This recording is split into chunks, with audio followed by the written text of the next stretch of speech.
Arsenal 1, Ipswich 0. I'm here with Kwame. He's grinning from ear to ear. I'm wondering if it's because his boy Havertz scored. Because if you don't know anything about this man, Havertz, his chief defender. I am the one that was speaking highly of Havertz when he first came in. I protected him because I said, you know what, he will come good. I know we're not expecting anyone special. He hasn't hit the ground running or set us ablaze with his style of play, but he puts the ball in the back of the net, and that's what he done today. Perfect finish. Difficult to do. And please put in the comments below as well. How difficult was that chance? Everyone will say it's easy, but trust me, to connect with a ball like that, put it in the top bins without it going over the bar. We've seen so many chances like that go over the bar. So yeah, I was happy with that.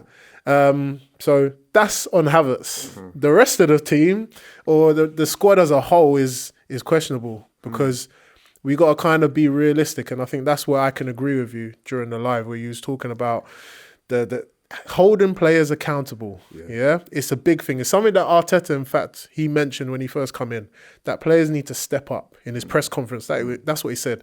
Now, I'll ask you that question. Do you feel like the players stepped up knowing that Liverpool obviously had an emphatic win at Anfield and that we needed to get 3 points, but, kind of like a New Year's resolution, go with a bang, start the new year, how you want to end it. Do you know what I mean? So, yeah, I was just a bit disappointed with that. We're lacking that superstar quality. And that's where I look at all the other teams around us. That's what they have. And now because we haven't got Saka, questions have to be asked to the other players. So that's my issue at the moment. Yeah, I mean, if I could just qualify my comments. I mean, my production team have said I've been a bit negative. And listen, I hear that. No, but listen, real. I'm big enough to take it on the chin. That's it, man. If people want to say I'm being negative, fine. But let me just explain what I mean, right? So we all expected us to beat Ipswich today. We've beaten them. So yes, technically speaking, I should go away happy. Yeah. However, I'm looking at that performance today, and I thought we underperformed. I've got to be honest. As you said before, it's about holding the players accountable, upholding certain standards. Now, if you look at the way, for example, Liverpool played yesterday, they went a goal down to Leicester. But listen, man, that 3-1 that they scored, that flattered Leicester. Liverpool were dominant in absolutely every area of the pitch. They scored goals, they created chances. That performance they put in yesterday was on a different level to what I saw of us today. I'm just being real. So what I'm saying is, yes, fine, we're beating Ipswich, and yes, I get it. A win is a win is a win. However, we're not going to be playing Ipswich every week. No. In fact, next week, we've got Brentford, New Year's Day, we've got Brentford. At home, Brentford are a good team. And we've got teams like that are going to put up far stiffer, and no disrespect to Ipswich. No. Way better teams than Ipswich. And I'm worried that if we play like that, then we're not going to get results. We drop points to the likes of Fulham, Everton, Bournemouth, and a few other teams. And what I saw today does not fill me with a whole lot of confidence. That being said, we got the win. So yes, of course I'm happy. But like you said, it's holding the team to account, trying to uphold standards. Yeah, we've seen this script before, and I think that's where the fan base is kind of divided because it's like part of us, I'm like, yeah, cool. I can see Arteta in the corner of my eye. He's probably saying we dominated the game, control, exert control. That's how you win games. Yes, but it's the games when you're facing these stubborn teams like your Ipswich, like your Fulham, where you need that star-like quality to kind of step up and do something. And that's where I keep mentioning Liverpool because they are the team that we need to beat. We need to get ahead of them. But they have that. They call it, there's a saying, was it? Death by 1,000 cuts. That's what Liverpool have right now. For me, I feel like we're that cutlery. You know that cutlery that you get in KFC, the plastic one? Oh, right. Yeah. And you try... we need to sharpen up. We need to sharpen up, but you try and dig it in and it just break.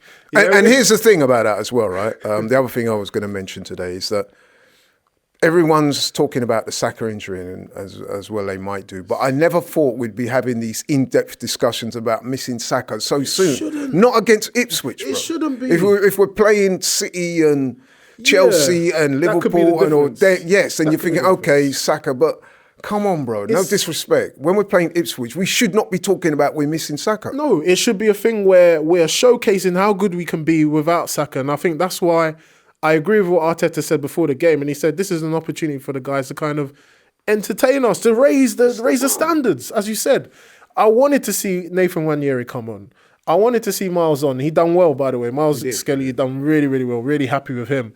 But it's like I said, I'm looking at the players and I'm like, do you want to go out there and win it? Thierry Henry said it, our legend. He said it, or one of our legends, I should say. do you go out to play to win, or are you just playing not to lose? And I don't want it. I feel like we're playing within ourselves. I feel like Arteta's kind of overcoaching us.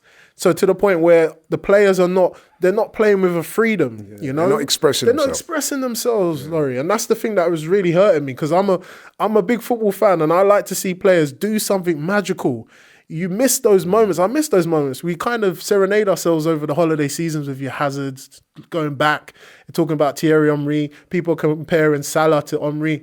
Where's our guy? I want that. And I don't want it just to be Saka, because it's unfair on the boy. He's done so much for us. This should be a thing where the rest of the team should be saying, you know what, Saka, you rest up, bro. We've got this. We're going to take it. And when you're ready to come back, we'll be ready for you. Absolutely 100% agree. And the thing is as well, yesterday, we're all at home, Boxing Day.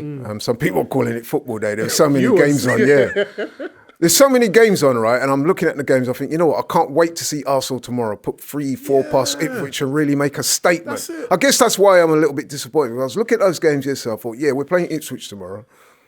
A nice game to, like, you know what I mean, technically bring in the new year. It's the last game at the Emirates before, 2025 starts. So I'm thinking, we come here today, man, put in a performance, score some goals, show everybody else that we're about that life. Today we didn't quite, and that's why I'm disappointed. But anyway, let's try and stay positive. New Year's resolutions, Laurie, January window coming up. Yeah. I guess my question to you is, do you think we will be active? And if so, who would you like to see realistically? Because I hear what you're saying. That's my New Year's resolution, is Arsenal going into the transfer window and buying a seasoned or Premier League proven player. I know people have mentioned, Kudus? Okay, I'll take a Kudus. Semenyo, I'll take Semenyo from Bournemouth. I'll take him. Cunha, I said, I'm not saying play him on the wing, but I'm saying you see with Odegaard is that guy where he dictates the play. Yeah, he's like a Bernardo Silva. You need a man in front of him, that runner, like Curtis Jones, Szoboszlai, who can run. We haven't got runners from the midfield. You saw today there was a few times where Odegaard would get the ball deep and then he's got to go past 3 or 4 guys. It looks beautiful, but where's the end product? And I feel like he's doing too much, or he's having to do much. So we need to relieve him of that duty and let him just create. Let him be the Picasso.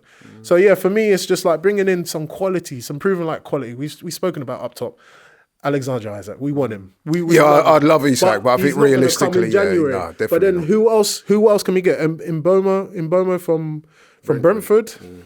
Yeah, Duran was a good shout. I said Duran from Villa because I feel like he's got that kind of South American passion that Alexis Sanchez kind of thing. So that's for me. That's the players I'm looking at the moment. Yeah, I mean, listen, we can't wait for the window because we want the club to be active. But then, like you said, we have to be realistic. Yeah. Some of those players you mentioned there, Cunha, for example, great looking player.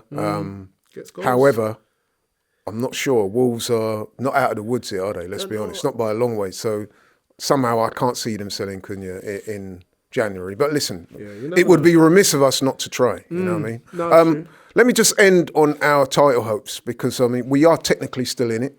Do you realistically think that we can push Liverpool all the way and even win the title?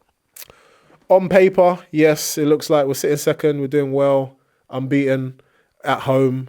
But I'm looking at those little games, these games that it could throw us and we end up getting a draw and Liverpool will end up getting 3 points. They don't seem like they're going to stop. They're a juggernaut. So I feel like we're going to slowly step away. I'd love it if we could go all the way.